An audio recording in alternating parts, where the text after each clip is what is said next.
Лятото направих едно видео в TikTok за перата. Това е най-гледаното ми видео в TikTok. Вчера имах един много интересен разговор с една дама. Тя е терапевт и предлага консултации и по-скоро аз бих я нарекла лайф коуч, но тя не се нарича така. Знаем от близо 2 години, от време на време си пишем съобщения в Facebook и аз няколко пъти съм я канила да работи с мен в Theta Healing сесии. Сега я поканих да работи с мен в курсовете по Theta Healing и тя каза, че този метод не ѝ резонира, че е работила преди години, правила е Theta Healing сесии и този метод не ѝ резонира. В същото време много често в постовете и чета как тя се разболява често. И вчера сподели, че имала шум в ушите.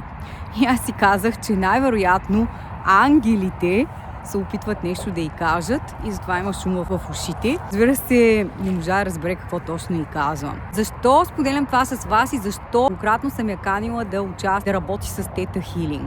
Защото много от вас, аз съм чувала много истории, много от вас сте интуитивни хора, особено тези от вас, които виждате пера. Тези от вас, които виждате поредни числа или се интересувате по един или друг начин от някакви духовни практики. Много често хората, които се интересуват от такава информация, са супер интуитивни, но нямат знанията, които ще им помогнат точно да развият тази интуиция, така че да могат да четат знаците на Вселената. Аз също бях там допреди да се запозная в дълбочина с метода Theta Healing.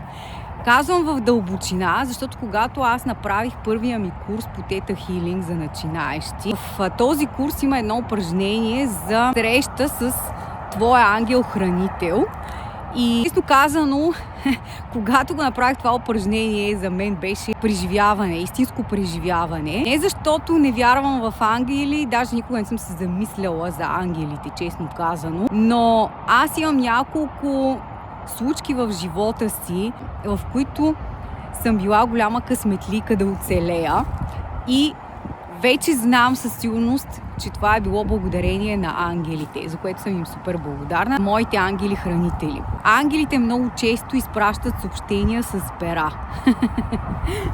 Вселената също така общува с нас, с пера, с музика, с песни, с цитати, които ни попадат случайно, с поредица от числа. Затова им казват ангелски числа. Примерно, ако видите 4 двойки или има съвпадение на дати, това не е случайно. Това са енергийни портали, през които минава енергия, която идва да ви каже нещо в живота ви. И ако вие сте много вкопани, както бях аз, много вкопана в третото измерение, където сме хората. Тези от вас, които се интересуват от духовно, знаят, че има между 7 и 12 измерения, може и повече даже, но да кажем, че са 7. И когато се запознаете повече в дълбочина с методи, с практики, с знания, които са свързани с енергията, толкова по-бързо и по-лесно ще разпознавате ето тези знаци от Вселената,